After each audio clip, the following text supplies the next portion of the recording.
Hey guys, welcome back to Kashu art and craft. आज हमारी brush calligraphy की third class है।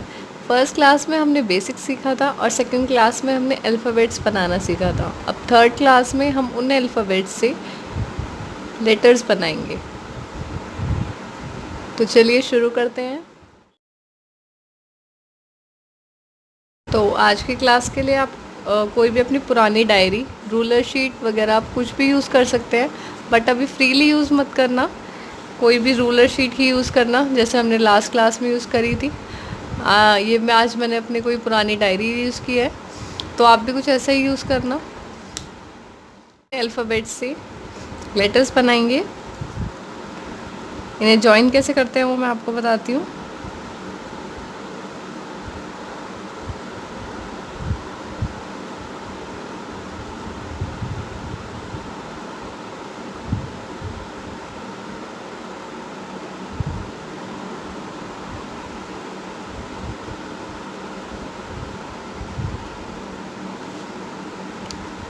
ये देखिए, यहाँ हमने ए, बी और सी को जॉइन किया है। कैलीग्राफी के लिए ये मोस्ट इम्पॉर्टेंट है कि हम लोग इसको जॉइनिंग हमेशा रखें अपने अपने अल्फ़ाबेट्स में, क्योंकि इसी से ही हमारी एक स्मूथनेस आती है, कॉन्टिन्यूशन आती है हमारे लेटर्स में। तो आप इसका ज़रूर ध्यान रखिए। ऐसे ही मैंने जैसे ज्वाइन किए ए, बी, सी, आप ऐसे ही कोई भी वर्ड बना सकते हैं, कोई भी सेंटेंस आप क्रिएट कर सकते हैं। लाइक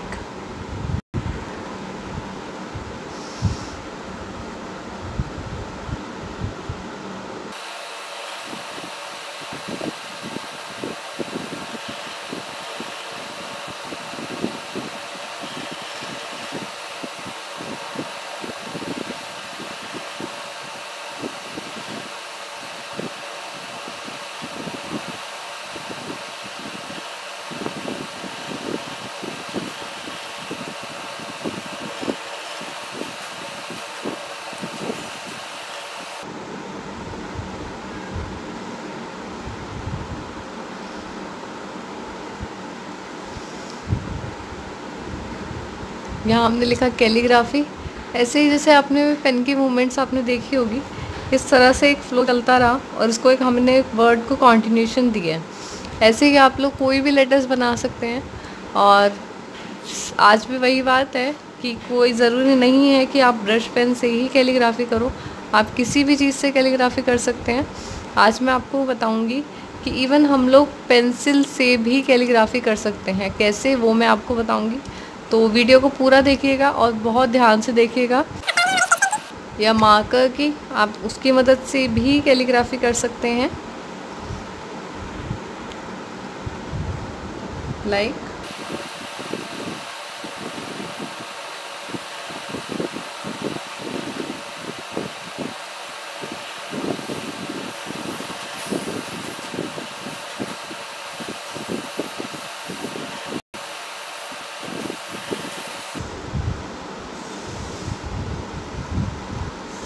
तो आपने देखा कि हम लोग इवन स्केच पेन से या मार्कर से भी कैलीग्राफी कर सकते हैं। ज़रूरी नहीं है कि हमें ब्रश पेन ही परचेज़ करने हैं।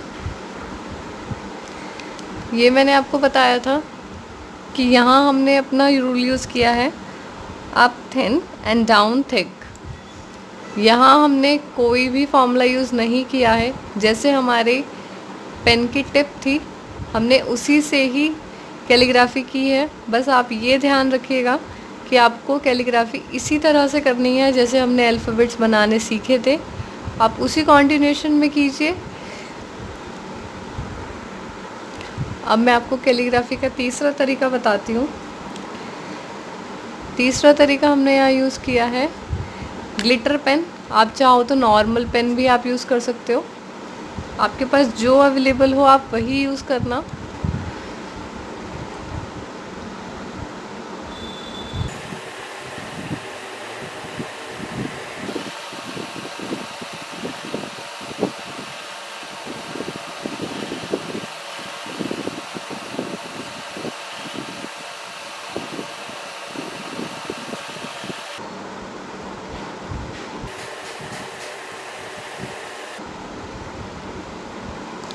अब आप ही सोचेंगे मैंने कैलीग्राफी ऐसे क्यों की है।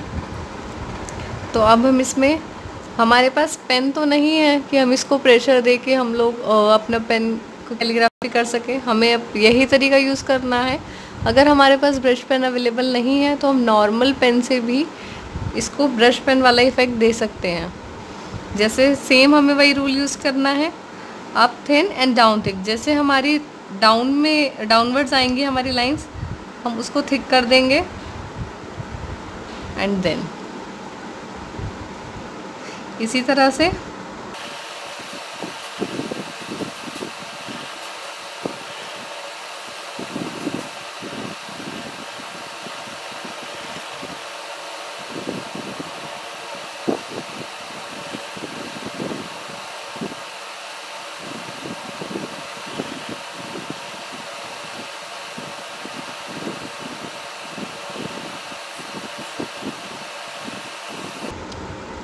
देखिए कुछ इस तरह से।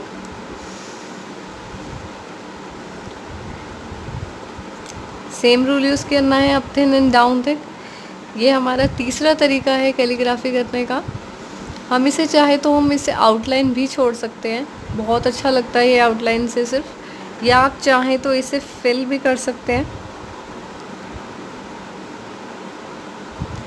तो ये हमारा बिल्कुल ब्रश पेन वाला इफ़ेक्ट देगा।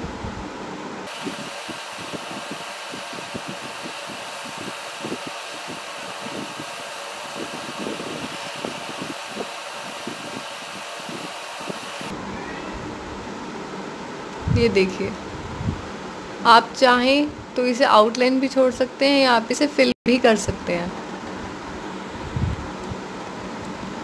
Last but not the least, brush calligraphy मैंने आपको बताई थी लास्ट क्लास में। आप ब्रश से भी इवन कैलीग्राफी कर सकते हो, सेम यही इफ़ेक्ट आएगा हमारा। Up thin and down thin का आप यूज़ करके इससे भी आप कैलीग्राफी कर सकते हो। Now turn for the pencil. मैं आपको इसके लिए कहूँगी कि आप HP की पेंसिल यूज़ ना करें, क्योंकि HP की पेंसिल बहुत हार्ड होती है। मैंने यहाँ 8B की पेंसिल यूज़ की है। आप चाहें तो 4B, 6B, 8B, आप कोई भी पेंसिल आप यूज़ कर सकते हैं, लेकिन HP थोड़ी हार्ड हो जाएगी, आप वो मत यूज़ करिएगा। अगर आपको यूज़ करनी है कैलीग्राफी, अगर HP की पेंसिल है आपके पास, तो आप इस तरह से कैलीग्राफी कर सकते हैं। यहाँ इस पेंसिल से हम same up thin and down thick वाला हम इफ़ेक्ट लेंगे। मैंने यहाँ पेंसिल को पूरा शार्प नहीं किया है, अच्छे से बिल्कुल पॉइंटेड नहीं है, थोड़ा सा आप इसे राउंड में रहने दीजिएगा।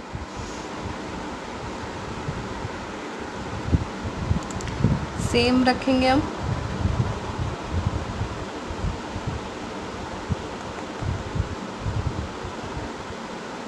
पेन को आप अपनी पेंसिल को आपको प्रेशर देना है।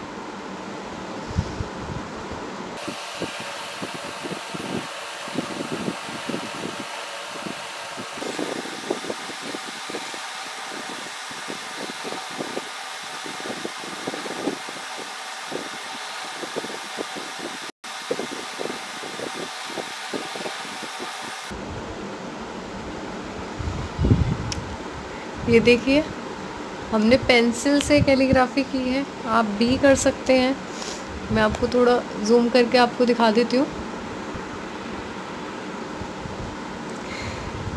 ये देखिए,